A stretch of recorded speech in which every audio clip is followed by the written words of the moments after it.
Bayangkan disuruh menunggu di pinggir sungai tanpa kepastian, berhari-hari, bahkan sampai tubuh tertimbun semak belukar. Apakah ini hukuman? Atau justru cara Sunan Kalijaga mewariskan ilmu tertinggi kepada murid kesayangannya? Jika kalian ingin meneladani keteguhan hati para waliullah, silakan tekan tombol subscribe dan like. Mari kita doakan guru-guru kita, ketik amin di kolom komentar. Semoga kita mendapat percikan barokah dan ilmu yang bermanfaat dari kisah ini. Mari kita mulai ceritanya. Matahari Demak bersinar terik di atas wilayah Kadil. Suasana pesantren Kanjeng Sunan Kalijaga biasanya hening. Hanya terdengar lamat-lamat suara santri mendaras Al-Quran. Angin berhembus pelan, membawa aroma bunga kantil yang menenangkan. Namun, ketenangan itu pecah hari ini. Di depan gerbang kayu jati berukir, seorang pria berpenampilan urakan sedang berdebat dengan dua orang santri penjaga. Pria itu bertubuh tinggi besar, rambutnya agak gondrong tak terawat, dan pakaiannya hanya celana komprang sebatas lutut dengan baju lurik yang sudah lusuh. Dia tidak memakai peci, melainkan ikat kepala sembarangan. Dialah Saridin, orang desa dari Tanah Pati. "Aku mau ketemu Sunan." "Minggir kalian," seru Saridin dengan logat Jawa pesisiran yang kasar. "Ngoko, sabar Kisanak," kata santri penjaga dengan halus namun tegas. "Kanjeng Sunan sedang mulang mengajar ngaji, tidak bisa diganggu. Lagi pula, sampean siapa? Datang tak diundang, pakaian tak pantas." Saridin tertawa terbahak-bahak. Suaranya menggelegar membuat burung-burung di pohon sawo kecik beterbangan. "Hahaha, Gusti Allah itu tidak melihat baju, Mas Santri. Gusti Allah melihat ini." Saridin menepuk dadanya yang bidang dengan keras. "Aku Saridin, aku datang membawa rindu, bukan membawa baju baru." "Tetap tidak bisa," santri itu menghalangi jalan dengan tongkat. Mata Saridin menyipit. "Oh, jadi di sini tamu dihalangi kayu?" "Baik." Saridin tidak marah. Ia justru menatap pagar tembok pesantren yang tinggi itu. Ia melangkah mundur 2 langkah, lalu hanya dengan sekali hentakan kaki, tanpa ancang-ancang lari, tubuhnya melesat, melompat tinggi, melewati tembok. Setinggi 3 meter itu seperti seekor belalang raksasa. Wush! Para santri penjaga ternganga. Masya Allah, orang gila itu bisa terbang. Di dalam pendopo agung, Sunan Kalijaga sedang duduk bersila di atas dampar kencana. Dikelilingi puluhan santri senior, beliau sedang menjelaskan tafsir surat Al-Kahfi tentang pertemuan Nabi Musa dan Nabi Khidir. Tiba-tiba, gubrak, Saridin mendarat tepat di tengah halaman pendopo, menimbulkan debu yang beterbangan. Beberapa santri terbatuk-batuk. Saridin berdiri sambil cengar-cengir tanpa rasa bersalah. "Wah, luas juga rumahmu, Sunan," teriak Saridin sambil berjalan santai menaiki tangga pendopo, seolah ia sedang masuk ke warung kopi. Para santri senior hendak berdiri untuk mengusir orang lancang ini, namun Sunan Kalijaga mengangkat tangan kanannya, isyarat untuk tenang. Sunan Kalijaga, sosok sepuh yang agung dengan pakaian hitam khas Jawa dan belangkon wulung, menatap Saridin dengan tatapan setajam elang, namun sedalam samudra. "Duduklah, Kisana."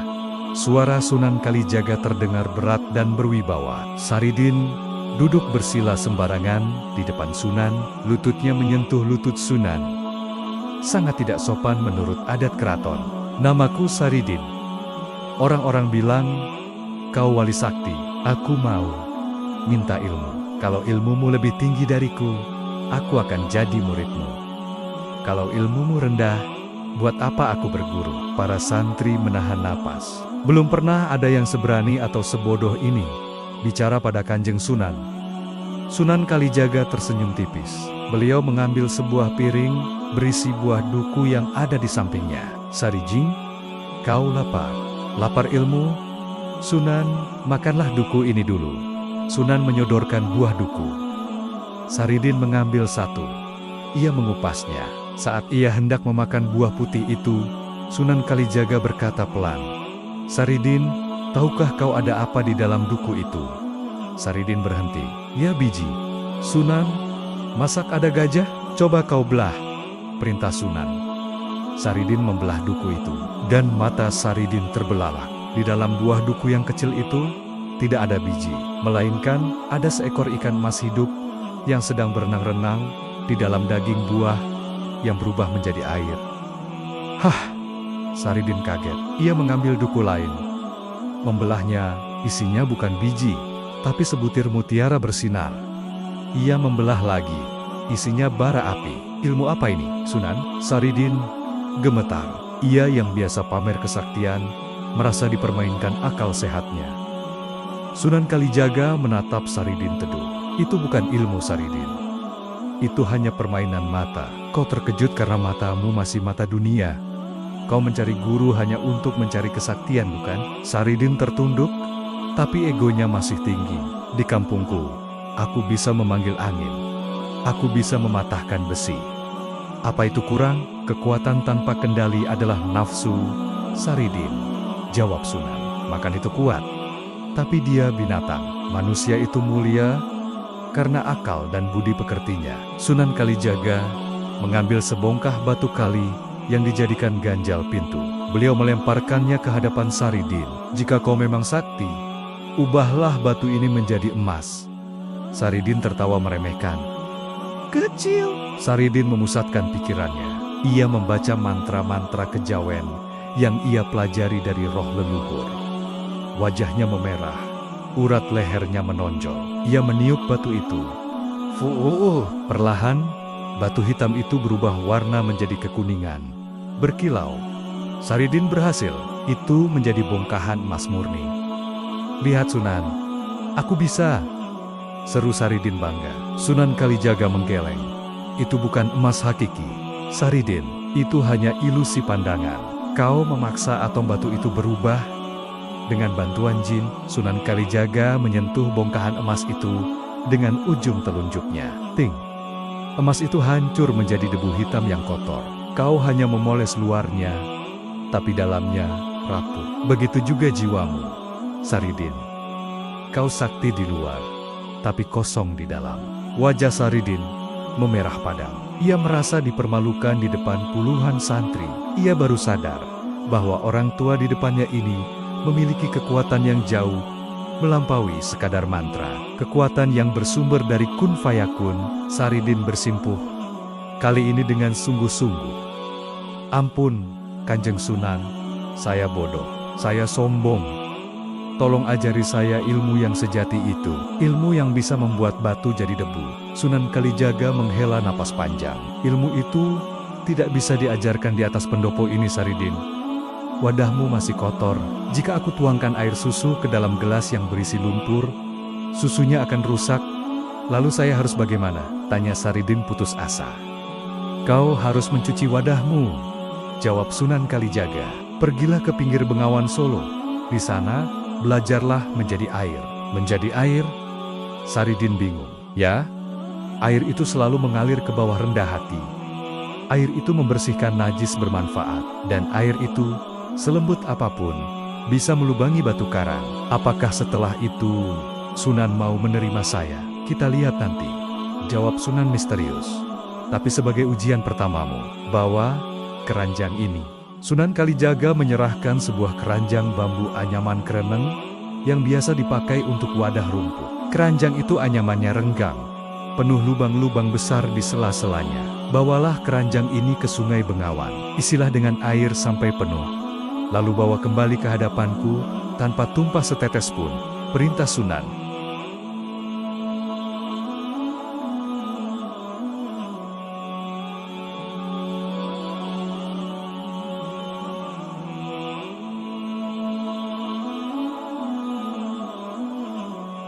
Kalau kau mengandalkan akalmu, kau takkan bisa, Saridin. Gunakan rasamu. Jika kau belum bisa membawa air dengan keranjang ini, jangan pernah kembali ke kadilanmu. Itu adalah pengusiran halus.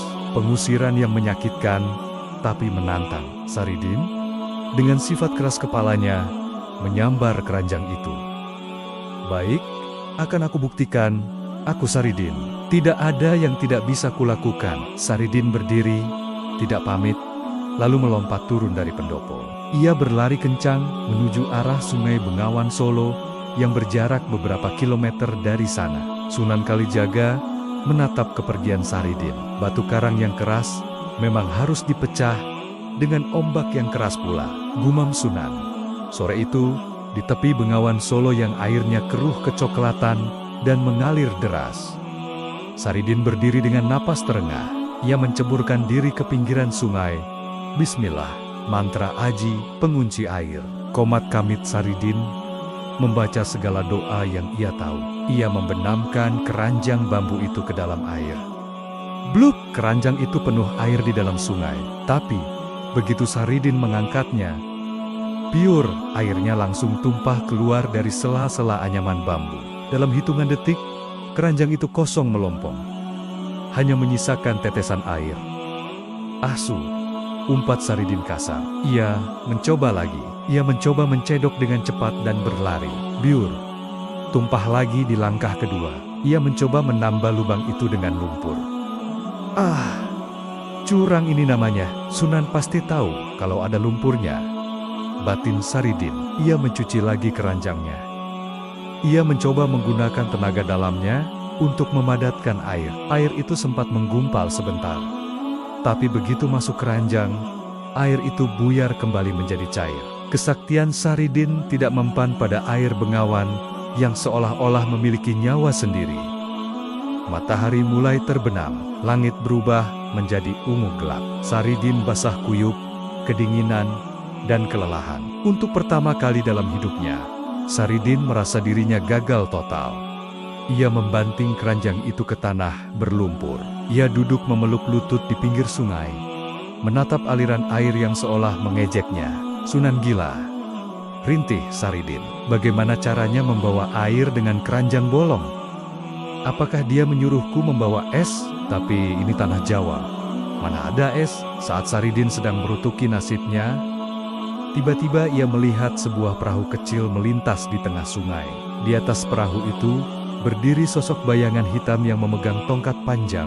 Sosok itu tidak mendayung, tapi perahunya bergerak melawan arus. Itu Sunan Kalijaga, atau mungkin bayangannya ilmu Rogo Sukmo. Suara Sunan menggema di permukaan air tanpa membuka mulut. Saridin, kau masih mencoba mewadahi air dengan bambu? Bodoh.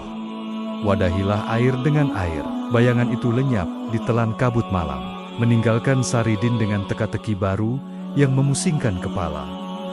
Apa maksudnya mewadahi air dengan air? Disinilah, di pinggir Bengawan yang dingin dan angker, pendidikan spiritual Syekh Jangkung yang sesungguhnya baru saja dimulai. Malam semakin larut, udara dingin menusuk tulang, kabut tebal mulai turun menyelimuti permukaan Sungai Bengawan Solo yang hitam pekat. Suara jangkrik dan kodok bersahut-sahutan, menciptakan orkestra malam yang mistis. Namun, di pinggir sungai, suasana tidak tenang. Saridin sedang mengamuk. Air bodoh, keranjang, bodoh. Teriaknya sambil menendang air sungai hingga memuncrat kemana-mana. Sudah ratusan kali ia mencoba. Ia mencedok air, mengangkatnya, dan biur habis dalam hitungan detik. Ia mencoba berlari secepat kilat. Tetap saja air itu lebih cepat tumpah daripada langkah kakinya. Ia mencoba membungkus keranjang dengan sorbannya, tapi kain itu basah dan air tetap merembes keluar. Kesaktiannya yang selama ini ia banggakan kebal senjata, bisa mematahkan besi, sama sekali tidak berguna di hadapan sifat air yang lembut. Namun tak bisa digenggam. Saridin merasa dipermainkan. Harga dirinya hancur lebur. Hei Sunan Kalijaga, teriak Saridin, menantang langit gelap. Kau mengerjaiku ya? Keluar kau! Jangan sembunyi di balik teka-teki. Suaranya menggema, memantul di pepohonan bambu. Tapi tidak ada jawaban dari Sunan. Yang ada hanyalah suara gemericik air yang seolah tertawa mengejek. Kericik, kericik, bodoh, bodoh. Saridin kelelahan. Ia duduk bersimpuh di lumpur. Napasnya memburu. Matanya merah menahan tangis kemarahan. Ia merasa menjadi manusia paling tolol di tanah Jawa. Saat Saridin sedang menunduk putus asa, tiba-tiba air sungai di depannya bergejolak hebat. Bukan karena arus, Tapi karena ada sesuatu yang besar bergerak dari dasar sungai, gelembung-gelembung udara besar bermunculan. Blukut, perlahan, sepasang mata kuning menyala, muncul di permukaan air. Lalu moncong panjang bergerigi, lalu punggung bersisik putih yang keras seperti batu karang. Seekor buaya raksasa, bukan buaya biasa. Ini adalah Bajul Putih, siluman penjaga Kedung Bengawan Solo. Ukurannya sebesar perahu nelayan. Ekornya mengibas menimbulkan ombak kecil. Siapa manusia yang berani berisik di wilayahku? Suara berat dan serak terdengar, bukan lewat telinga, tapi langsung berdengung di kepala Saridin. Saridin yang sedang emosi, bukannya takut, malah bangkit berdiri berkacak pinggang. Aku Saridin. Kenapa kau terganggu? Bagus. Aku memang mau cari ribut. Sang Bajul Putih mendengus marah. Manusia sombong, kau mengotori airku dengan teriakan kotormu. Pergi, atau kujadikan makan malam. Makan saja kalau bisa, kulitku alot. Gigimu nanti rontok, tantang Saridin, nekat. Buaya itu mengaum, lalu menerjang ke daratan dengan kecepatan mengerikan. Mulutnya terbuka lebar, siap mencabik tubuh Saridin. Saridin tidak menghindar. Ia menyambut serangan itu. Ia menangkap rahang atas dan rahang bawah buaya itu dengan kedua tangannya yang kekar. Hiaati. Terjadilah adu kekuatan. Otot-otot lengan Saridin menegang seperti kawat baja. Ia menahan rahang buaya yang tekanannya bisa meremukkan tulang sapi. Kaki Saridin amblas ke dalam lumpur. Saking kuatnya dorongan buaya itu. Kuat juga kau, cicak raksasa Zerong Sarijing. Ia membanting buaya itu ke samping. Brok. Ekor buaya menyabet kaki Saridin, membuatnya terjungkal. Mereka berguling-guling di lumpur tepian sungai. Saridin memukul kepala buaya itu dengan ajian Braja Musti. Buk, kepala buaya itu pening, tapi tidak pecah. Kulitnya terlalu keras. Sebaliknya, buaya itu berhasil menyeret Saridin masuk ke dalam air. Di dalam air, Saridin kalah telak. Ia tidak bisa bernapas. Gerakannya lambat, sementara sang Bajul Putih bergerak lincah bak penari. Saridin diputar-putar desrol hingga kepalanya pusing. Saat napasnya hampir habis, Saridin teringat ucapan Sunan Kalijaga. Belajarlah menjadi air. Saridin sadar, ia melawan air. Ia melawan buaya di elemen air dengan cara tanah kekerasan. Itu bunuh diri. Maka, Saridin berhenti melawan. Ia melemaskan tubuhnya. Ia membiarkan dirinya hanyut mengikuti gerakan buaya. Ajaib. Saat ia pasrah, buaya itu bingung. Mangsanya tidak melawan, jadi tidak seru untuk dibunuh. Cengkeraman giginya melonggar. Saridin melepaskan diri dengan lembut, lalu berenang ke permukaan. Bukan melawan arus, tapi menunggangi arus. Saridin merangkak naik ke darat, terbatuk-batuk memuntahkan air sungai. Bajul Putih itu ikut naik, tapi tidak menyerang lagi. Ia menatap Saridin dengan pandangan aneh. Kau punya ilmu aneh, manusia, kata Bajul Putih. Tadi kau keras seperti batu, tiba-tiba kau lunak seperti air. Saridin menyeka wajahnya. Aku baru belajar barusan darimu, Bah Buaya. Saridin menatap keranjang bambu yang tergeletak di tanah. Keranjang itu kini penuh dengan lumpur lengket bekas pertarungan mereka. Mata Saridin menyipit. Ia melihat sesuatu. Lumpur yang menempel di anyaman bambu itu menyumbat lubang-lubangnya, mewadahi air dengan air. Gumam Saridin, tanah lumpur berasal dari air. Lumut berasal dari air. Jika aku menyatukan keranjang ini dengan lumpur sungai ini, maka dia menjadi bagian dari sungai. Saridin segera mengambil keranjang itu. Ia tidak mencucinya. Ia justru mengambil lumpur liat dari dasar sungai lumpur Kedung tempat tinggal si buaya putih. Ia juga mengambil lumut-lumut halus. Dengan telaten, ia melumuri dinding keranjang anyaman itu dengan lumpur dan lumut. Ia mengusapnya dengan penuh perasaan, seolah sedang memandikan bayi. Wahai bambu, bisik Saridin, kau bukan lagi bambu mati yang kering. Kau sekarang adalah tanah. Kau adalah air. Menyatulah. Saridin memusatkan cipta, rasa, dan karsanya. Ia tidak menggunakan mantra kesaktian. Ia menggunakan doa penyatuan. Lumpur itu mengering dan mengeras seketika, menutup semua pori-pori anyaman bambu. menjadikannya kedap air. Bajul Putih melihatnya dan berkata, "Kau cerdas. Itu lumpur keramat dari dasar kedungku. Tidak akan pecah." "Terima kasih Mbah Bajul," Saridin tersenyum.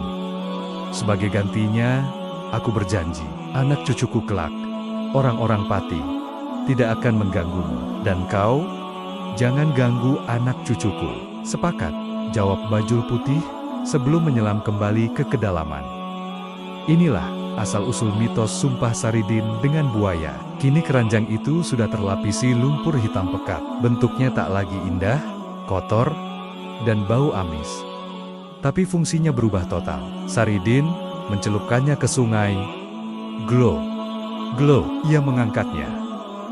Dan air itu tertahan, tidak ada yang menetes. Keranjang bambu bolong itu kini berfungsi layaknya ember yang kokoh. Saridin tertawa menangis. "Alhamdulillah, Gusti Allah. Aku bisa. Sunan, aku datang." Namun, ujian belum selesai.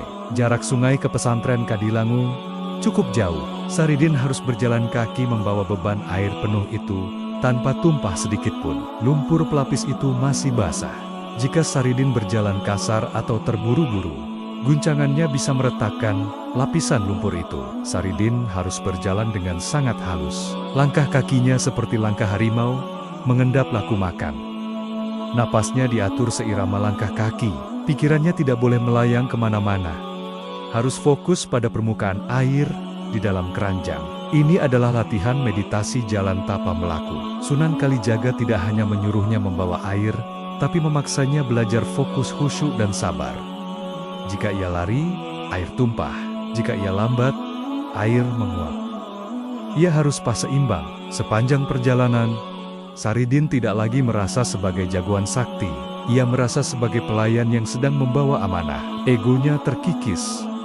Setiap meter perjalanan, azan subuh, berkumandang syahdu, dari menara Masjid Demak, terdengar sayup-sayup, sampai ke Kadilangu. Sunan Kalijaga sudah berdiri di halaman pendopo, memegang tasbih, menatap gerbang. Dari kejauhan, muncul sosok Saridin.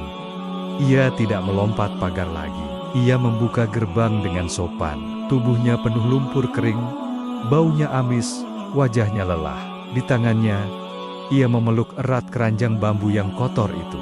Saridin berjalan pelan menaiki tangga pendopo, lalu meletakkan keranjang itu tepat di depan kaki Sunan Kalijaga. Air di dalamnya masih penuh, tenang, jernih, karena lumpurnya mengendap di bawah.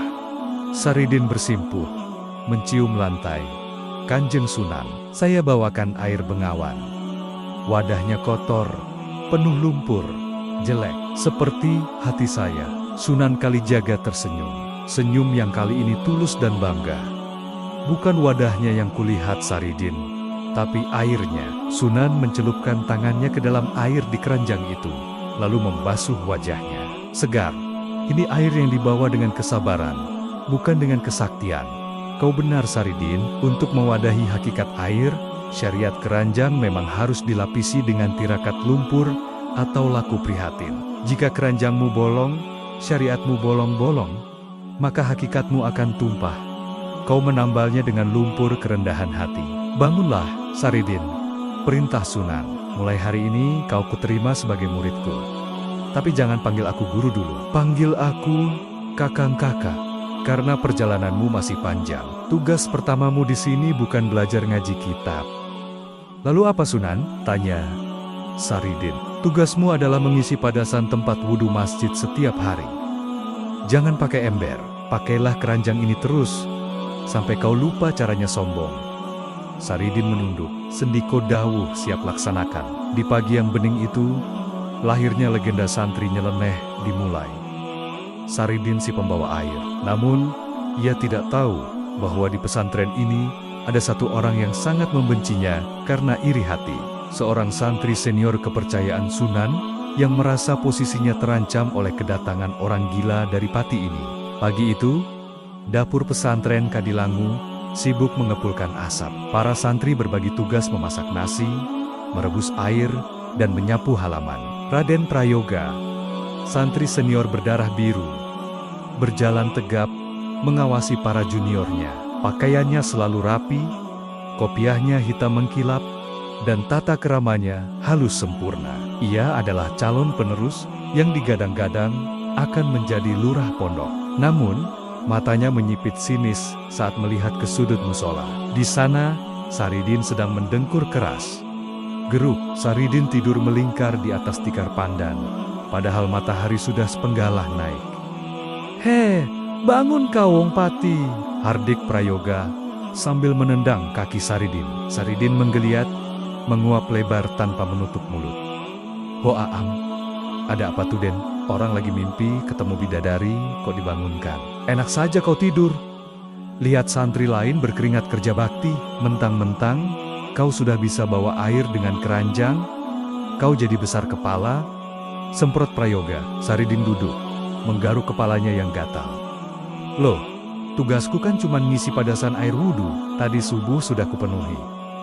Sampai zuhur juga nggak bakal habis. Ya, aku istirahat." Prayoga mengepalkan tangan. Ia benci melihat betapa santainya Saridin.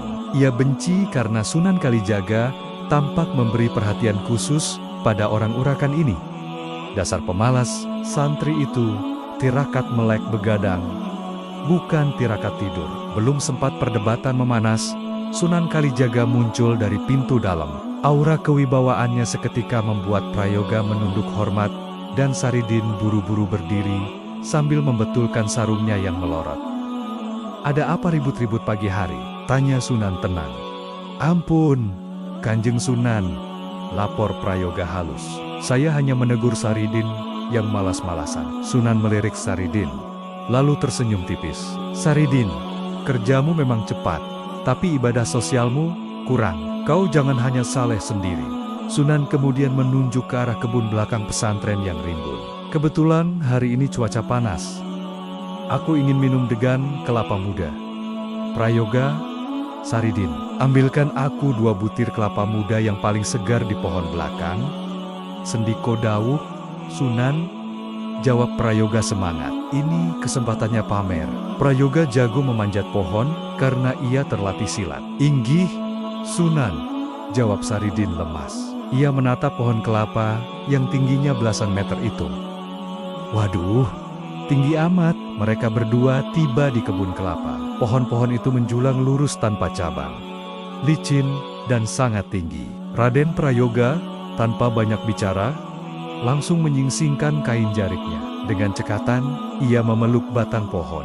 Hap, hap, gerakannya lincah seperti tupai. Otot-otot tangannya terlatih. Dalam sekejap, Prayoga sudah sampai di separuh ketinggian pohon.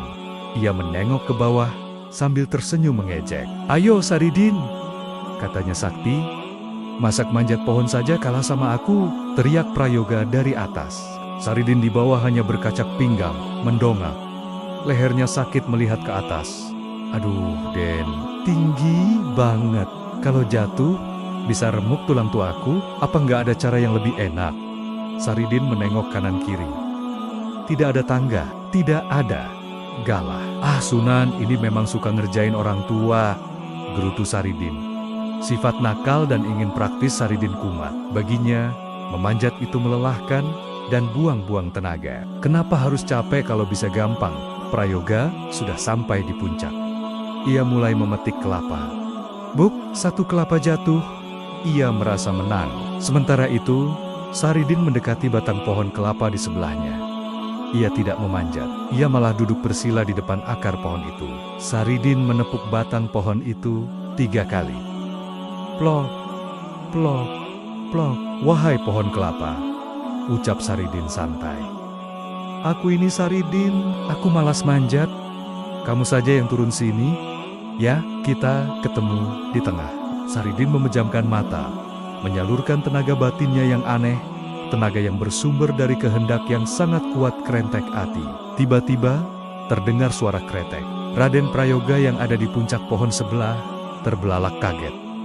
Ia melihat pemandangan mustahil. Pohon kelapa di depan Saridin itu melengkung ke bawah. Batangnya yang keras dan lurus itu meliuk lentur, seperti karet gelang. Pucuk pohon itu turun perlahan-lahan, hingga menyentuh tanah di hadapan Saridin yang masih duduk bersila.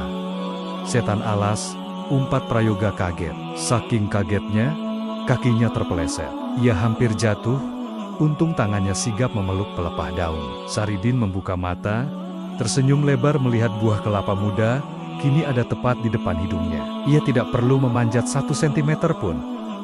Pohon itu yang sujud padanya. Nah, begini kan enak, matur nuwun ya, pohon, kata Saridin. Dengan santai, ia memetik 2 butir kelapa muda yang paling hijau. Ia bahkan sempat mencicipi sedikit airnya. Manis. Setelah memetik, Saridin menepuk batang pohon itu lagi. Sudah, balik sana ke atas. Wah, pohon itu melenting kembali tegak lurus ke langit dengan kecepatan tinggi. Daun-daunnya bergoyang hebat, menciptakan angin kencang. Prayoga baru saja turun dengan napas ngos-ngosan. Bajunya kotor, terkena getah dan debu. Di tangannya ada 2 kelapa, tapi Saridin sudah berdiri rapi, bersih, tanpa keringat, menimang 2 kelapa di tangannya.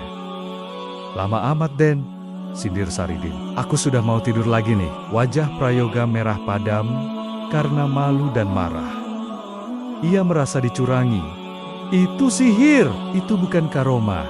Mereka berdua menghadap Sunan Kalijaga di pendopo. Saridin menyerahkan kelapanya dengan bangga. Ini, Sunan, cepat, bersih, segar. Prayoga menyerahkan kelapanya dengan wajah masam. Ini, Sunan. Sunan Kalijaga menatap kedua kelapa itu, lalu menatap Saridin tajam. Saridin, bagaimana caramu mengambil kelapa ini? Bajumu bersih sekali. Saridin cengar-cengir. Anu, Sunan, pohonnya kasihan sama saya, jadi dia menunduk sendiri. Sunan Kalijaga tidak tertawa, wajahnya justru menjadi tegas. Saridin, kau menggunakan karomah keajaiban hanya untuk menuruti kemalasanmu? Saridin terdiam. Senyumnya hilang. Kesaktian itu titipan Gusti Allah untuk menolong orang, untuk keadaan darurat, bukan untuk mempermudah urusan sepele karena kau malas memanjat. Tegur Sunan keras. Kelapa yang diambil dengan keringat dan usaha Prayoga rasanya lebih berkah daripada kelapa yang diambil dengan jalan pintas Saridin. Kau merusak hukum alam yang sudah ditetapkan Allah hanya karena kau tidak mau capek. Sunan beralih ke Prayoga. Prayoga tersenyum menang merasa dibela.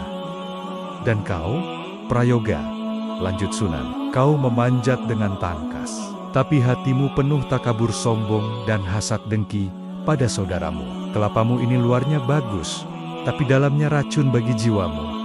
Sunan menolak kedua kelapa itu. Kalian berdua gagal ujian hari ini. Saridin, sebagai hukuman, kau harus membelah kayu bakar untuk dapur selama seminggu. Dan kau tidak boleh pakai kesaktian, pakai kapak.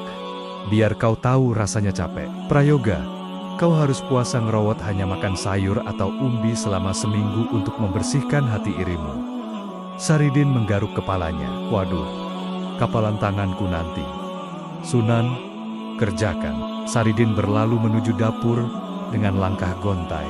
Sementara Prayoga menatap punggung Saridin dengan dendam yang semakin membara. Teguran Sunan tidak membuatnya sadar, justru membuatnya merasa dipermalukan di depan orang kampung itu. Tunggu saja Saridin, batin Prayoga. Akan kubuat kau diusir dari sini dengan cara yang tidak bisa kau atasi dengan sihirmu. Seminggu berlalu, sejak hukuman dijatuhkan. Raden Prayoga menjalani puasa ngerowot, hanya makan umbi-umbian dengan hati dongkol. Perutnya melilit kelaparan, terbiasa makan nasi dan lauk enak. Setiap kali perutnya berbunyi, kebenciannya pada Saridin bertambah 1 tingkat. Malam Jumat Kliwon, Prayoga duduk termenung di serambi asramanya. Ia melihat Saridin sedang tertidur pulas di dekat kolam ikan belakang masjid. Saridin memang aneh. Ia lebih suka tidur di alam terbuka daripada di bilik santri yang sumpek. Enak sekali hidupmu Saridin, desis Prayoga. Kau tidur nyenyak, sementara aku kelaparan gara-gara ulahmu. Setan membisikkan ide jahat di telinga Prayoga.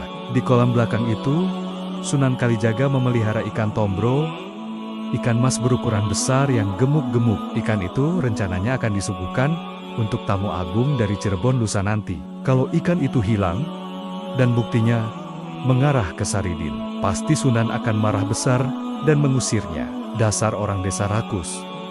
Pasti orang percaya kalau dia yang mencurinya, pikir Prayoga licik. Mata Prayoga berkilat dalam kegelapan. Ia menyelinap menuju dapur, mengambil pisau dan jala kecil. Rencana busuk dimulai. Prayoga mengendap-endap mendekati kolam. Saridin masih mendengkur keras, suaranya seperti gergaji mesin. Geruk fiu. Dengan cekatan, Prayoga menangkap 2 ekor ikan tombro paling besar. Ikan itu menggelepar pelan, tapi Prayoga segera mematikannya. Ia membawa ikan itu jauh ke belakang gudang kayu, tempat yang tersembunyi. Di sana, Prayoga membakar ikan itu secara asal-asalan. Ia memakannya dengan lahap, melampiaskan rasa lapar puasanya. Daging ikan yang gurih itu terasa nikmat, namun bercampur dengan rasa dosa yang ia abaikan.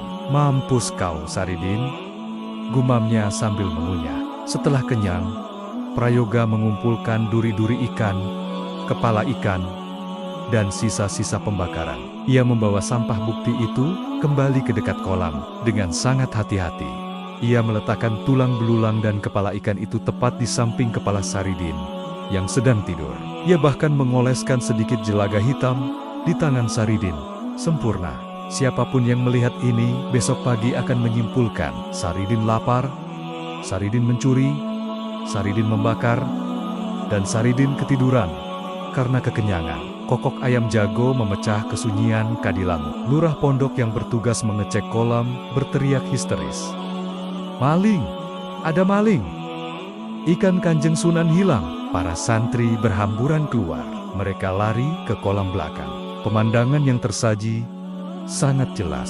Saridin masih tidur telentang. Di sampingnya berserakan tulang ikan dan kepala ikan tombro. Mulut Saridin sedikit terbuka dan tangannya kotor oleh arang. "Astagfirullah," seru para santri. "Dasar orang desa tak tahu diri. Sudah ditampung, malah mencuri." Raden Prayoga muncul, pura-pura kaget dan prihatin. "Waduh, Saridin. Saridin, ternyata mentalmu memang mental maling.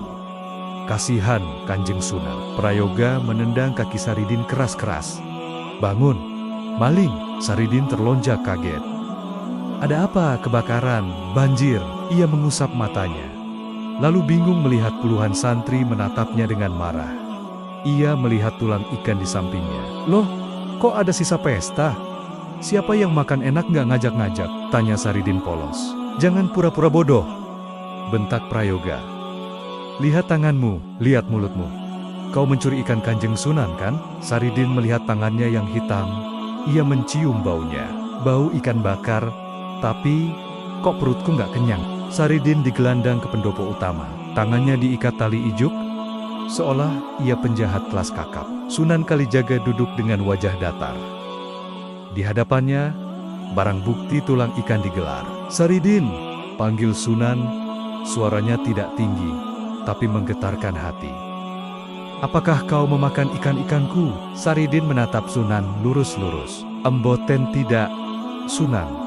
Sumpah, demi langit dan bumi, saya tidur."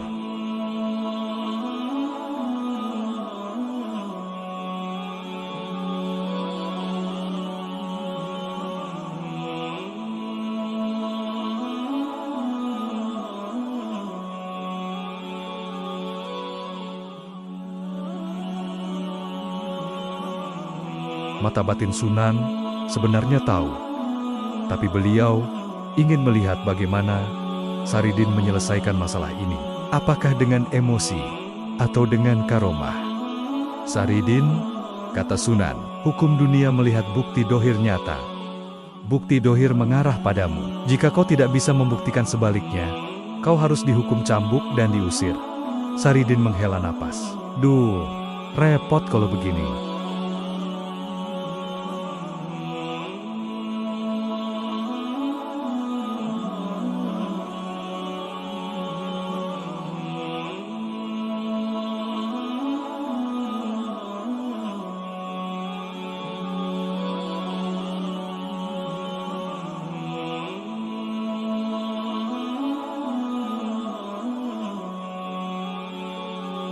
"Mana ada tulang ikan bisa bicara?" Prayoga tersenyum sinis. "Silakan Saridin, Panggil arwahnya kalau bisa. Saridin mendekati tumpukan tulang dan kepala ikan itu. Ia berjongkok. Hei, kepala ikan, ucap Saridin. Siapa yang memakan badanmu? Apakah aku? Hening. Tulang itu diam saja. Santri-santri makin terkikik geli. Saridin menepuk jidatnya. Oh, iya.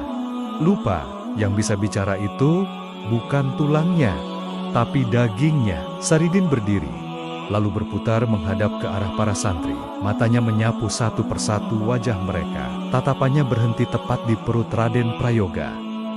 Saridin menunjuk perut Prayoga. Hei, daging ikan tombro, kamu ada di mana? Kalau kamu ada di dalam perutku, diamlah.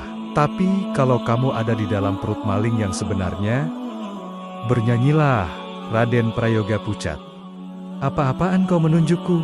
Aku puasa. Tiba-tiba dari arah perut Prayoga terdengar suara aneh. Kricik, kricik. Suara itu semakin keras. Bukan suara keroncongan lapar, tapi suara gemericik air dan suara kecipak ekor ikan biur. Lalu terdengar suara nyanyian merdu yang keluar dari pusar Prayoga. Suaranya cempreng seperti suara kartun, tapi jelas terdengar oleh semua orang di pendopo. Turi putih, ditandur ning kebon agung. Lagu dolanan Jawa, semua orang terbelalak horor. Prayoga memegangi perutnya dengan panik. Ah, apa ini? Kenapa perutku bunyi? Teriak Prayoga. Itu ikannya sedang karaokean, Den? Sahut Saridin santai. Rupanya daging ikannya betah di dalam perutmu. Prayoga mundur ketakutan. Perutnya bergejolak hebat, seolah ikan-ikan itu hidup kembali dan berenang-renang di dalam ususnya.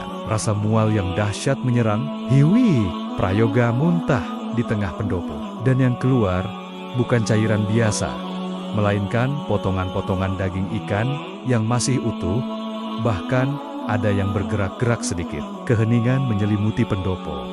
Bau amis muntahan Prayoga menyengat udara. Bukti sudah terbalik 180 derajat. Tulang ada di samping Saridin, tapi daging ada di perut Prayoga. Prayoga jatuh terduduk, lemas, dan gemetar. Wajah bangsawannya yang tampan kini tercoreng arang yang lebih hitam daripada arang di tangan Saridin. Malu, sangat malu. Sunan Kalijaga berdiri. Wajahnya tidak marah, tapi dingin menusuk. Prayoga. Satu kata itu cukup membuat Prayoga menangis bersujud. Ampun Sunan, ampun, saya khilaf.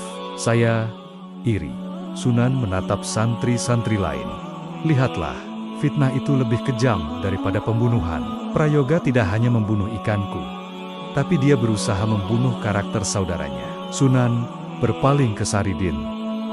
Saridin, ikatannya dilepas. Santri lain buru-buru melepaskan ikatan tangan Saridin. Saridin, kata Sunan, kau membuktikan kebenaran dengan cara yang unik. Tapi ingat, jangan suka mempermalukan orang di depan umum. Meskipun dia salah, Saridin mengangguk. Maaf Sunan, ikannya yang bandel pengen nyanyi. Bukan salah saya. Prayoga titah Sunan. Kau tidak kuusir, tapi kau turun derajat. Mulai hari ini, jabatanmu sebagai lurah pondok dicopot.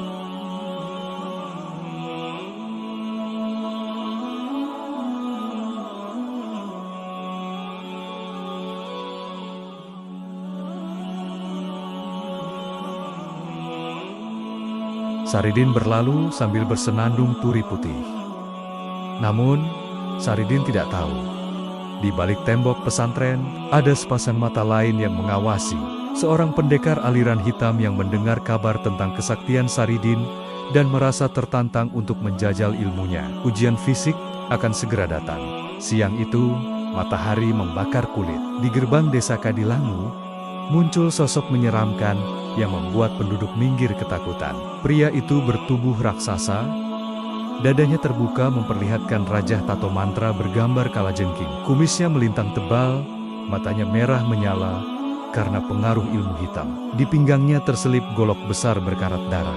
Ia adalah Ki Suro Menggolo, begal sakti dari alas roban yang konon kulitnya tak mempan dibacok senjata apapun kebal. Ia datang karena tersinggung mendengar rumor Ada orang sakti baru di Demak bernama Saridin, yang ilmunya melebihi para jawara. "Hei, bakul dawet," bentak Ki Suro pada seorang pedagang. "Di mana si Saridin itu? Katanya dia sakti. Aku mau mematahkan lehernya." Pedagang itu gemetar menunjuk ke arah padang rumput di pinggir sungai. Di sana Ki. Dia sedang dihukum Kanjeng Sunan menggembala kerbau." Ki Suro meludah. "Cuy, orang sakti kok jadi gembala? Pasti cuma tukang bual." Ia melangkah lebar menuju padang rumput. Tanah bergetar setiap kali kakinya menghentak. Niatnya satu, membunuh Saridin untuk membuktikan dialah jawara terkuat di tanah Jawa. Di padang rumput yang luas, ratusan ekor kerbau milik pesantren sedang berumput tenang.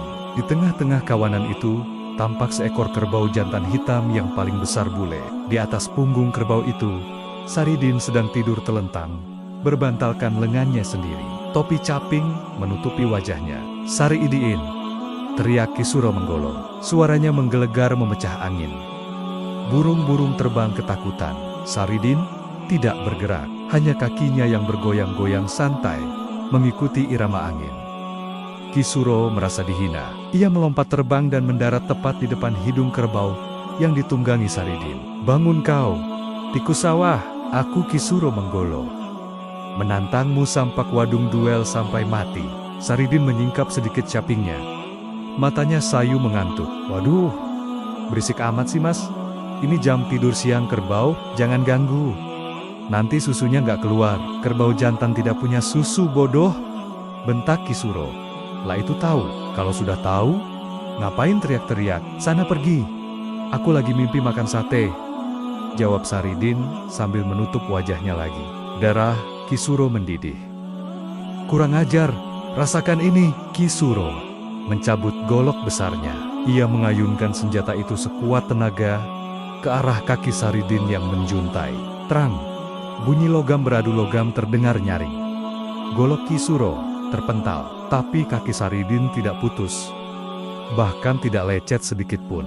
Justru golok Ki Suro yang goang sumbing matanya. Saridin mengaduh pelan. "Aduh, nyamuknya gede banget gigitannya." Ia menggaruk betisnya yang tadi dibacok, seolah hanya gatal digigit serangga.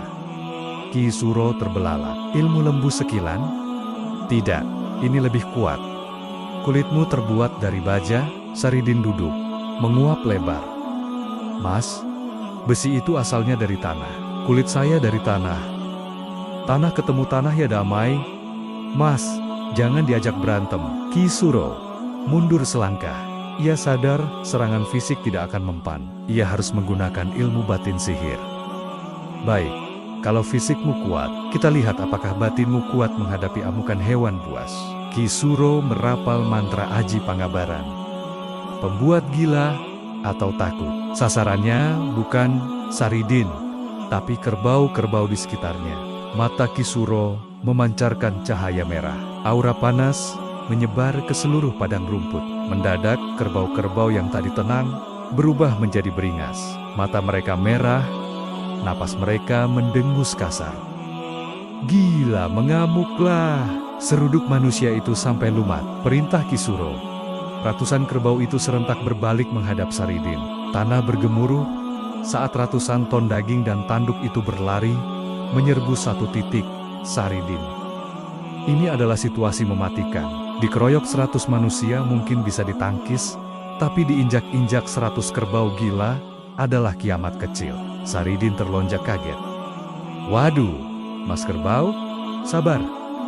Ini aku, temanmu." Tapi kerbau-kerbau itu sudah hilang akal. Tanduk-tanduk runcing siap menembus tubuh Saridin. Ki Suro tertawa jahat di atas pohon, menonton pertunjukan darah itu. "Mampus kau." Saridin tidak lari. Lari pun percuma. Dia dikepung. Ia berdiri tegak di atas punggung kerbau pemimpin yang juga mulai gila dan mengguncang-guncang tubuhnya. Gusti Allah, hewan-hewan ini tidak salah. Mereka cuma kena sirep orang genden itu. Batin Saridin. Saridin menarik napas panjang. Ia teringat pelajaran Sunan Kalijaga tentang menjadi air. Air bisa menenangkan api. Saridin mengangkat tangan kanannya tinggi-tinggi. Telunjuknya mengarah ke langit. Lalu ia berteriak dengan suara yang bukan suara teriakan. melainkan suara lenguhan panjang yang sangat dalam. Mu, r, dot, dot, dot, dot. Suara itu memiliki frekuensi rendah yang aneh. Menembus gendang telinga, langsung masuk ke jantung. Itu adalah bahasa rasa. Saridin menyalurkan rasa damai, rasa kantuk, dan rasa kasih sayang yang meledak-ledak lewat suara itu. Keajaiban terjadi. Ratusan kerbau yang sedang berlari kencang itu tiba-tiba mengerem mendadak.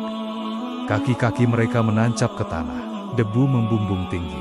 Dalam hitungan detik, kemarahan di mata kerbau-kerbau itu padam. Aura merah hilang, berganti tatapan sayu.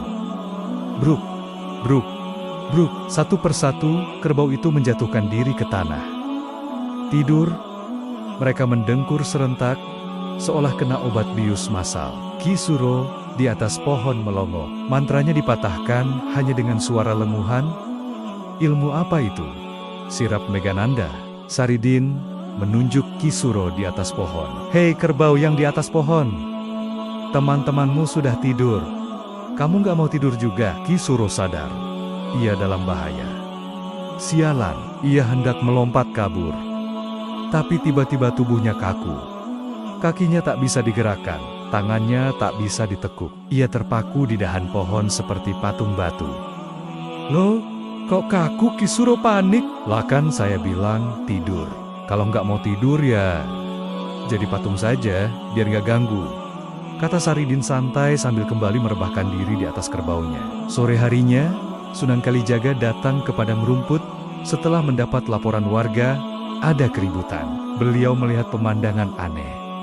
Ratusan kerbau tidur pulas, Saridin tidur pulas. Dan ada patung manusia nangkring di atas pohon dengan wajah ketakutan.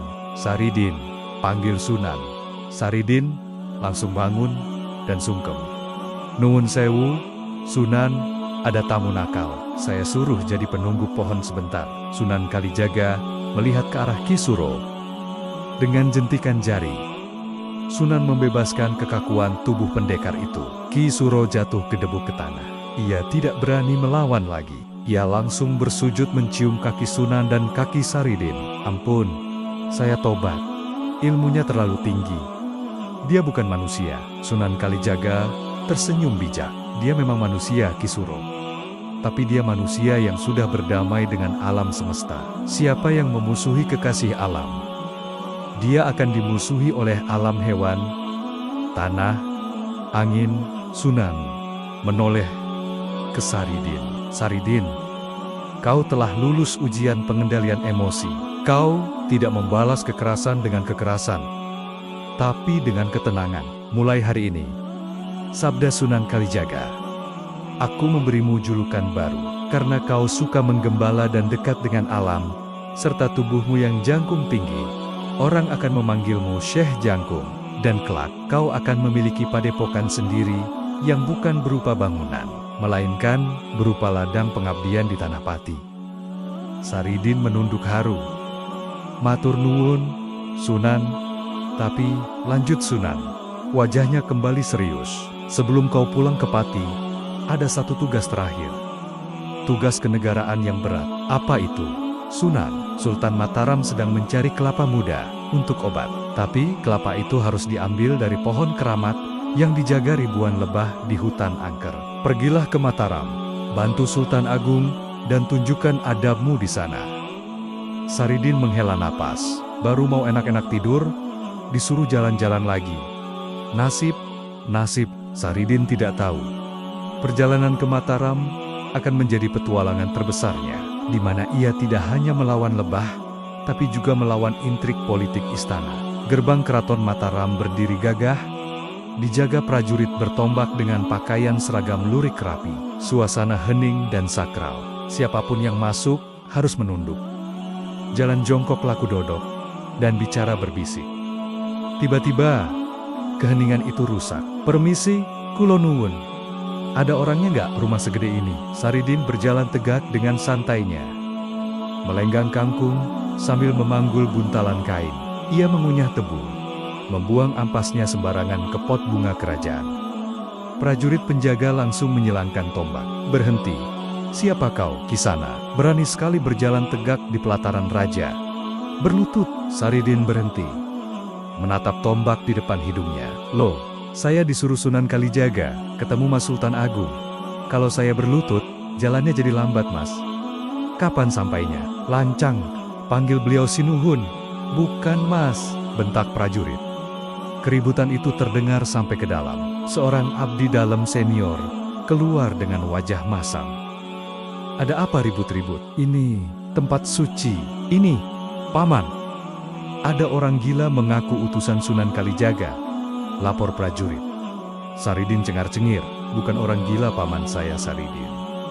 Syekh Jangkung mau antar salam. Singkat cerita, karena membawa nama besar Sunan Kalijaga, Saridin diizinkan masuk ke Pasewakan Agung Balai Pertemuan. Di sana, Sultan Agung Hanyokrokusumo duduk di singgasana emasnya. Di hadapannya, ratusan bupati dan punggawa duduk bersimpu, menunduk dalam-dalam, tak berani menatap wajah raja.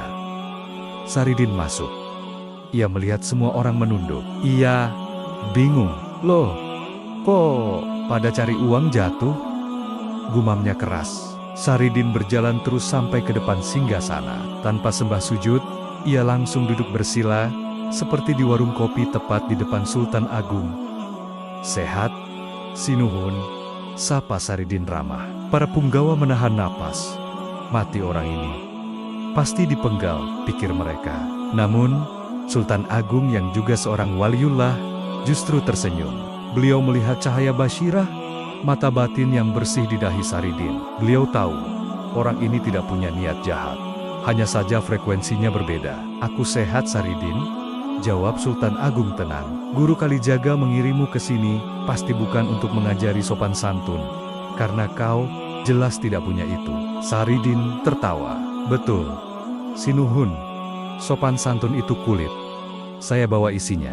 Katanya Sinuhun butuh kelapa obat? Benar, istriku, Ratu Batang, sedang sakit aneh. Tabib bilang, obatnya hanya air kelapa tunggal dari hutan Krendawahana. Tapi, Sultan Agung menatap tajam. Pohon itu dijaga oleh ribuan lebah emas yang ganas. Sudah 5 prajuritku pulang dengan tubuh bengkak dan tewas. Oh Allah, cuma lebah, remeh Saridin. Saya kira naga. Ya sudah, saya ambilkan sekarang. Hutan Krendawahana dikenal sebagai hutan paling angker di tanah Jawa. Tempat bersemayamnya para danyang. Pohon-pohonnya besar dan gelap, akar-akarnya menjuntai seperti ular. Saridin sampai di tengah hutan. Di sana, ada satu pohon kelapa yang batangnya bercahaya. Tapi, di sekeliling buah kelapanya, berkerumun ribuan lebah sebesar jempol kaki.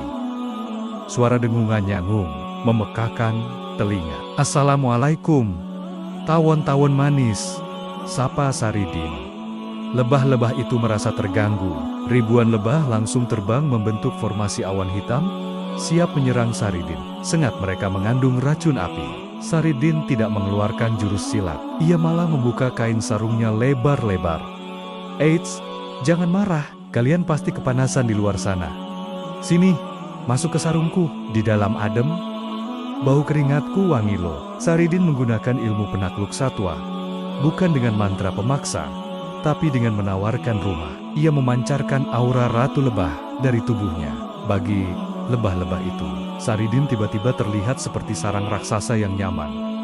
Ajaib, ribuan lebah itu tidak jadi menyengat. Mereka malah berebut masuk ke dalam lipatan sarung Saridin yang longgar. Mereka mengerubungi tubuh Saridin, menempel di baju, di peci, bahkan di jenggotnya. Tapi tidak menyengat. Nah, pinter, kalian ikut aku ya. Kita jalan-jalan ke kota, kata Saridin sambil memanjat pohon itu dengan santai, memetik kelapa obat itu. Kembali ke istana, Pasewakan Agung sedang serius membahas strategi perang melawan Foch di Batavia. Para jenderal berdebat sengit. Tiba-tiba, terdengar suara dengungan keras dari arah pintu gerbang. NGUUNG. Pintu terbuka. Saridin masuk, tapi dia tidak sendiri. Tubuhnya diselimuti lapisan hidup berwarna hitam kuning. Ribuan lebah menempel di badannya. Di tangannya, ia menenteng kelapa hijau. Misi, numpang lewat, jangan dekat-dekat, piaraan saya lagi sensitif, teriak Saridin. Pemandangan itu horor. Allahu Akbar, lebah setan, teriak seorang tumenggung. Lari, itu lebah kerendawahana, kekacauan pecah. Para bupati dan jenderal yang tadi gagah berani membahas perang, kini lari terbirit-birit. Kain jarik mereka tersingkap, belangkon berjatuhan, mereka melompati jendela, sembunyi di balik tiang. Bahkan ada yang enlosor tiarap di bawah meja. Saridin berjalan tenang di tengah kepanikan itu. Ia mendekati Sultan Agung yang masih duduk tenang di singgasananya, meski wajahnya sedikit pucat. "Loh, kok pada bubar? Padahal lebahnya jinak kok," kata Saridin polos. Hanya Sultan Agung yang tidak lari. Beliau tahu, sebagai raja, lari adalah pantangan. Saridin berdiri di depan Sultan. Jarak mereka hanya 2 meter. Beberapa lebah terbang lepas dari tubuh Saridin, berdengung di depan hidung Sultan. Sultan Agung menatap mata Saridin, lalu menatap lebah itu. Beliau tersenyum tipis, meski keringat dingin menetes di pelipisnya. "Saridin, kau membawa serta pengawalnya?" tanya Sultan tenang. "Iya, Sinuhun. Kasihan kalau ditinggal, mereka yatim piatu," jawab Saridin. "Ini kelapanya." Saridin meletakkan kelapa itu di meja. Lalu, ia menepuk tangannya. "Plok, ayo tawon, keluar.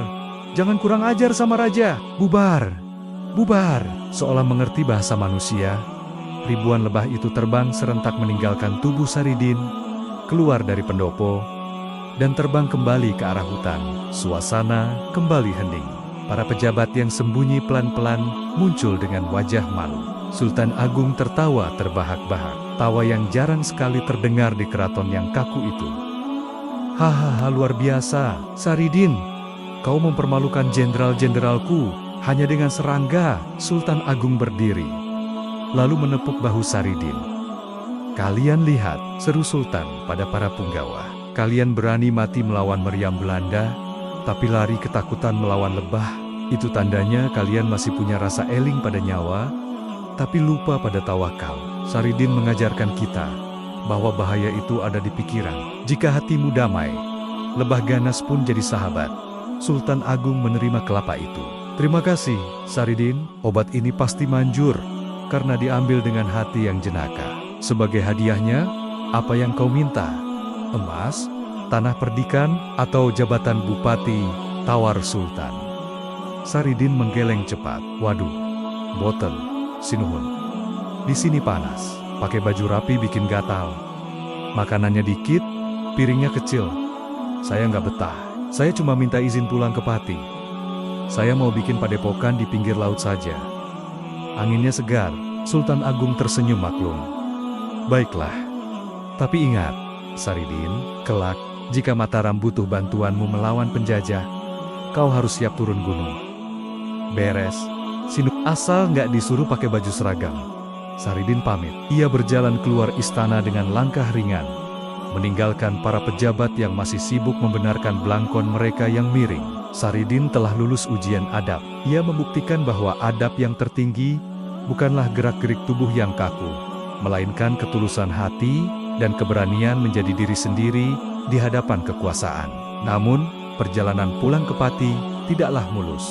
Di tengah jalan, ia akan bertemu dengan sosok wanita misterius yang akan menjadi ujian terberat bagi kewarasan laki-laki normal.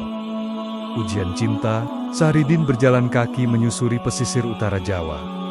Kakinya yang biasa melangkah cepat, kini melambat saat memasuki wilayah Miono, Pati. Bukan karena lelah, tapi karena aroma yang memenuhi udara. Aroma yang tajam, manis, dan memabukkan. Aroma durian. Kanan kiri jalan dipenuhi pohon durian yang buahnya bergelantungan rendah. Bagi Saridin yang seorang pengembara, perutnya langsung berkeroncongan. "Waduh, ujian macam apa lagi ini? Kemarin disengat lebah, sekarang digoda duren," gumam Saridin sambil menelan ludah. Ia melihat sebuah gubuk bambu di tengah kebun. Di depannya, tertumpuk gunungan durian runtuh. Penjaganya bukan petani tua, melainkan seorang wanita muda yang duduk membelakangi jalan. Punggungnya tegak, rambutnya tertutup selendang batik. Saridin mendekat. "Kulo nuwun, Mbak, boleh beli duriannya? Saya bayar pakai doa? Boleh? Uang saya habis di Mataram. Wanita itu menoleh. Wajahnya tertutup cadar tipis. Hanya matanya yang terlihat. Mata yang bening seperti telaga. Dengan bulu mata lentik yang membuat jantung Saridin, yang biasanya sekeras batu karang, tiba-tiba deg-degsir. "Sampean siapa?" tanya wanita itu. Suaranya merdu tapi tegas. "Saya Saridin, orang lewat yang kehausan." Wanita itu berdiri. Ternyata dia adalah Retno Jinoli, putri Ki Demang Miono yang terkenal syalihah dan tegas. Banyak pendekar melamarnya, tapi ditolak karena mereka hanya mengandalkan otot. "Durian ini tidak dijualkan," jawab Retno. "Ini durian Petruk, durian pusaka milik ayahku. Hanya orang yang berjodoh yang boleh memakannya." Saridin menggaruk kepalanya yang tidak gatal. "Waduh, jodoh sama durian, baru dengar saya." Retno menatap Saridin dari ujung kaki sampai ujung kepala.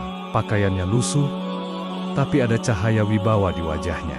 Firasat Retno mengatakan, ini bukan orang sembarangan. "Kalau Kang Saridin mau makan durian ini, ada syaratnya," tantang Retno. "Apa? Harus membelah kayu, mengisi air?" Saridin sudah siap dengan tugas fisik. "Bukan," jawab Retno. "Sampean harus bisa memilih satu durian yang paling masak dan paling manis di antara tumpukan ratusan durian ini." Tapi Retno tersenyum di balik cadarnya. "Sampean tidak boleh menyentuhnya, tidak boleh mencium baunya, dan tidak boleh memukul-mukulnya. Gunakan mata batinmu." Saridin melongo. "Mbak, ini durian loh, bukan kerupuk. Kalau nggak dipegang, gimana tahu isinya?" katanya Wali. "Katanya murid Sunan Kalijaga, masa membedakan isi hati durian saja tidak bisa?" sindir Retno halus. Saridin tertantang. Harga dirinya sebagai murid Sunan dipertaruhkan di depan wanita cantik ini. "Baik, mundur sedikit, Mbak." Saridin berdiri di depan gunungan durian itu. Ia memejamkan mata. Ia mencoba menggunakan ilmu terawangan, tapi gagal. Kulit durian terlalu tebal dan berduri, menghalangi pandangan batinnya. Saridin mulai berkeringat dingin. Ternyata menebak isi durian lebih susah daripada menebak serangan keris. "Duh, Gusti, malu aku kalau gagal di sini," batin Saridin. Lalu, Saridin teringat pesan Sunan Kalijaga tentang rasa. Saridin tidak lagi berusaha melihat isinya. Ia berusaha mendengar tasbih dari buah-buahan itu. Setiap makhluk hidup bertasbih kepada Tuhan. Buah yang matang sempurna memiliki getaran tasbih yang paling tenang dan ikhlas karena siap memberi manfaat. Saridin menajamkan telinganya, telinga batin. Di antara ratusan suara durian, ada satu durian di pojok bawah yang suaranya paling hening, paling pasrah. Itu, Saridin menunjuk durian kecil yang bentuknya agak bengkok dan warnanya kusam. Bukan durian besar yang cantik. Retno Jinoli mengangkat alisnya. "Yakin? Itu bentuknya jelek loh, Kang." "Yakin. Yang cantik luarnya belum tentu manis dalamnya. Yang diam biasanya menghanyutkan," jawab Saridin mantap. "Baik, sekarang buka. Tapi jangan pakai pisau. Pisau itu menyakiti. Kalau ini memang rezekimu, dia akan terbuka dengan sukarela," kata Retno memberikan syarat kedua. Saridin tersenyum. "Mbak ini sadis ya, tapi puitis." Saridin duduk bersila di depan durian itu. Ia tidak memukulnya dengan jurus silat. Ia mengelus duri-duri tajam itu dengan lembut. "Wahai duren," bisik Saridin, "aku lapar. Kamu diciptakan Gusti Allah untuk dimakan manusia. Tunaikan tugasmu. Bukalah bajumu." Saridin membaca basmalah dengan sangat khusyuk, menyalurkan hawa hangat kasih sayang ke dalam buah itu. Kretek. Tiba-tiba, ujung durian itu merekah sendiri. Krek. Kulit durian yang keras itu membelah menjadi 5 bagian dengan rapi. Seolah ada tangan tak terlihat yang mengupasnya. Aroma harum semerbak langsung menyeruak keluar. Isinya kuning keemasan, tebal, dan bijinya kecil kepong. Sempurna. Retno Jinoli terperangah. Jantungnya berdegup kencang. Ia tahu, inilah lelaki yang ditunggu-tunggunya. Lelaki yang bisa menaklukkan kekerasan dengan kelembutan. Saridin mengambil satu pongge durian, lalu menyodorkannya pada Retno. "Mbak, yang punya hak mencicipi pertama adalah yang punya kebun. Silakan." Retno menerima durian itu dengan tangan gemetar. Ia membuka sedikit cadarnya dan memakannya. Manis, legit. Bagaimana, Mbak? Manis, tanya Saridin. Manis, Kang, jawab Retno lirih. Semanis janji Gusti Allah. Tiba-tiba, Ki Demang ayah Retno muncul dari balik pohon. Ternyata beliau sudah mengawasi sejak tadi. Bagus, bagus, seru Ki Demang. Anak muda, kau lulus ujian anakku. Kau bukan hanya sakti mandraguna, tapi kau punya weninging hati-hati yang bening. Siapa namamu? Saridin, Ki Demang, Saridin. Durian itu ibarat hati wanita. Luarnya berduri, tajam, dan susah dipegang. Tapi kalau kau tahu caranya, kau akan menemukan kelembutan di dalamnya. Kau berhasil membuka durian itu tanpa paksaan. Maka, hari ini juga, aku nikahkan kau dengan putriku, Retno Jinoli. Kau bersedia? Saridin kaget, sampai tersedak biji durian. Hah, nikah? Sekarang? Saya belum mandi, Ki. Retno menunduk malu, tapi tersenyum. Mandi nanti saja, Kang. Keburu duriannya habis. Pernikahan sederhana, digelar di rumah Ki Demang. Tidak ada pesta mewah. Hanya syukuran dengan durian dan tumpeng. Malam itu, Saridin duduk di serambi rumah, menatap langit berbintang. Ia bukan lagi pemuda urakan yang sendirian. Kini ia punya istri, punya tanggung jawab. Sunan Kalijaga hadir dalam perenungan batin Saridin. Saridin dalam. Guru selamat, kau sudah menyempurnakan separuh agamamu dengan menikah. Kau sudah belajar tentang air kesabaran, tanah kerendahan hati, api emosi. Dan kini kau belajar tentang cinta kasih sayang. Tapi ingat Saridin, menikah bukan akhir perjalanan. Justru ini awal ujian sesungguhnya. Bisakah kau tetap mencintai Tuhanmu di saat kau mencintai istrimu? Bisakah kau tetap berjuang untuk umat di saat kasurmu empuk dan istrimu cantik? Saridin tersenyum. Berat, guru. Tapi duren saja bisa saya buka. Masa hati istri nggak bisa saya jaga? Saridin memeluk lututnya. Ia tahu, besok pagi tugasnya sebagai Syekh Jangkung yang sesungguhnya akan dimulai. Ia harus membangun peradaban di Tanah Pati.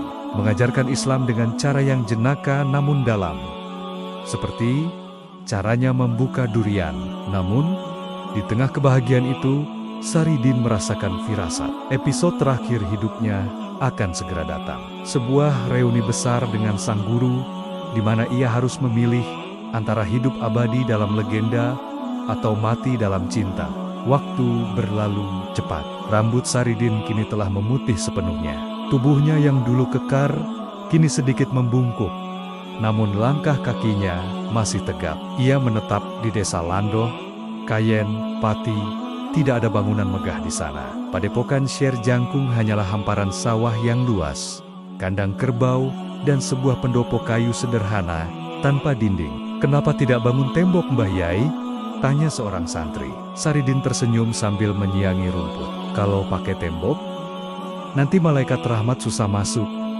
Biar saja terbuka, angin masuk, rezeki masuk, orang susah masuk. Maling juga boleh masuk. Loh, kalau maling masuk bagaimana? Maling itu tamu yang tersesat. Kalau dia masuk sini, kita kasih makan. Siapa tahu setelah kenyang perutnya, kenyang juga hatinya, lalu jadi santri? Jawab Saridin ringan. Metode dakwah Syekh Jangkung memang unik. Ia tidak banyak berceramah di mimbar. Ia mengajak orang berzikir sambil menanam padi, bersolawat sambil memandikan kerbau. Bagi Saridin, ibadah tidak boleh memisahkan manusia dari kehidupan nyata. Suatu sore yang jingga, saat Saridin sedang duduk di tepi sawah melihat padi yang menguning, datanglah sosok sepuh berjubah hitam dengan tongkat kayu jati. Sunan Kalijaga. Meski usianya sudah sangat sepuh, wajah Sunan Kalijaga tetap bersinar bak bulan purnama. Saridin segera bangkit, lari tertatih, dan memeluk kaki gurunya itu. Ia menangis terseduh-seduh, tangisan rindu seorang anak pada bapaknya. Kakang Sunan, akhirnya panjenengan rawuh datang. Isak Saridin. Sunan Kalijaga mengelus kepala Saridin yang beruban. Bangunlah, Jangkung. Jangan cengeng, kau ini sudah jadi syekh. Masa masih seperti anak kecil? Mereka duduk berdua di gubuk sawah. Sunan Kalijaga memandang hamparan desa Landoh yang makmur. Kau berhasil, Saridin. Dulu kau datang padaku membawa kesombongan. Sekarang kau duduk di sini, membawa kedamaian. Padi-padi ini menjadi saksi zikirmu. Ini semua berkat keranjang bolong dan lumpur yang Kakang ajarkan dulu. Jawab Saridin merendah. Saya hanyalah keranjang bolong itu. Tanpa lumpur kasih sayang Gusti Allah, saya tidak bisa menampung apa-apa. Sunan Kalijaga mengeluarkan sesuatu dari balik jubahnya. 2 buah kelapa gading yang kecil. Saridin, masih ingat ujian kelapa di pesantren dulu? Saridin tertawa. Ingat, Sunan, saya dimarahi karena menyuruh pohonnya sujud. Sunan Kalijaga menyerahkan 2 kelapa itu. Anehnya, 2 kelapa itu menyatu, tumbuh dari satu tangkai yang sama. Kelapa kembar atau gagar mayang. Ini simbol terakhir untukmu, Saridin. Kelapa ini 2, tapi 1. 1 adalah syariat hukum atau aturan. 1 adalah hakikat batin atau spiritual. Dulu kau hanya mementingkan hakikat kesaktian batin dan meremehkan syariat aturan atau usaha fisik. Itu salah. Orang yang hanya pegang syariat tanpa hakikat, hatinya keras seperti Prayoga dulu. Orang yang hanya pegang hakikat tanpa syariat, dia jadi zindik atau gila seperti kau dulu. Sekarang, kau harus memegang keduanya. Jadilah Syekh Jangkung, yang kakinya menapak kuat di bumi syariat, tapi kepalanya menjulang tinggi ke langit hakikat. Itulah arti namamu, Jangkung. Saridin menerima kelapa kembar itu dengan tangan gemetar. Saya terima amanah ini, Sunan. Malam itu, Sunan Kalijaga pamit. Pertemuan itu singkat namun padat makna. Saridin tahu, itu adalah pertemuan fisik terakhir mereka di dunia ini. Keesokan harinya, Saridin mengumpulkan para santri, anak dan istrinya, Retno Jinoli. Wajah Saridin tampak berseri-seri, seolah ia akan pergi jauh. Anak-anakku, kata Saridin, umurku tidak panjang lagi. Aku titip pesan, wewaler nasihat larangan untuk kalian dan anak cucu orang Pati. Pertama, jangan jadi orang yang adigang, adigung, adiguna sombong, kekuatan, kekuasaan, kepintaran. Ingatlah aku dulu dipermalukan karena sombong. Kedua, hormatilah air dan tanah. Kita hidup dari tanah, minum dari air. Jangan kotori sungai Bengawan. Ketiga, waspada, tapi jangan membenci. Ingat sumpahku dengan bajul putih. Kita hidup berdampingan, tapi jangan saling mengganggu. Dan satu lagi, Saridin tersenyum jenaka. Kalau kalian menghadapi masalah hidup yang berat, jangan dilawan dengan otot, guyunen, tertawakanlah. Masalah itu, kalau diajak bercanda, dia akan malu sendiri, lalu pergi. Para santri mencatat pesan itu dalam hati sanubari mereka. Malam Jumat Legi, Saridin meminta istrinya memasakkan sayur lodeh kluih kesukaannya. Setelah makan, ia mengambil air wudhu di sumur belakang. Saridin masuk ke dalam bilik sholatnya. Ia mengenakan jubah putih pemberian Sunan Kalijaga. Ia sholat Isya, lalu melanjutkan dengan zikir panjang. Suaranya melantunkan tahlil la ilaha illallah dengan sangat merdu, menggetarkan dinding-dinding kayu. Lama-kelamaan, suara zikir itu mengecil, menjadi bisikan, lalu hening. Retno Jinoli menunggu di luar pintu. Perasaannya tidak enak. Ia memberanikan diri mengetuk, "Kang Mas?" Tidak ada jawaban. Retno membuka pintu pelan-pelan. Bilik itu kosong. Saridin tidak ada di sana. Hanya ada sajadah yang masih hangat dan tasbih yang tergeletak membentuk lafaz Allah, dan aroma durian yang sangat harum memenuhi ruangan itu. Aroma yang sama saat pertama kali mereka bertemu. Beberapa orang percaya Syekh Jangkung mengalami moksa menghilang bersama raganya. Namun, sebagian ulama meyakini beliau wafat dalam sujudnya dan dimakamkan secara gaib oleh para malaikat sebelum ditemukan jasadnya. Kemudian, yang tertinggal hanyalah selembar kertas bertuliskan tulisan tangan Saridin yang cakar ayam. "Aku mulai pulang. Ojo digoleki, jangan dicari. Golekono Gusti Allah.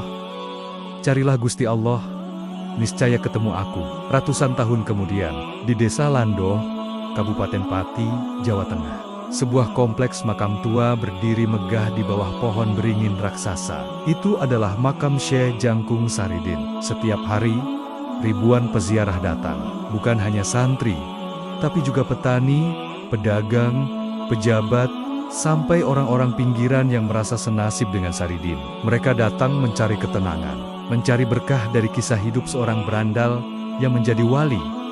Di relief gerbang makam, terukir gambar 2 buah kelapa dan seekor kerbau. Kisah Saridin mengajarkan kita bahwa jalan menuju Tuhan tidak harus selalu lurus dan kaku. Kadang jalannya berbelok, penuh lumpur, penuh tawa, dan sedikit gila.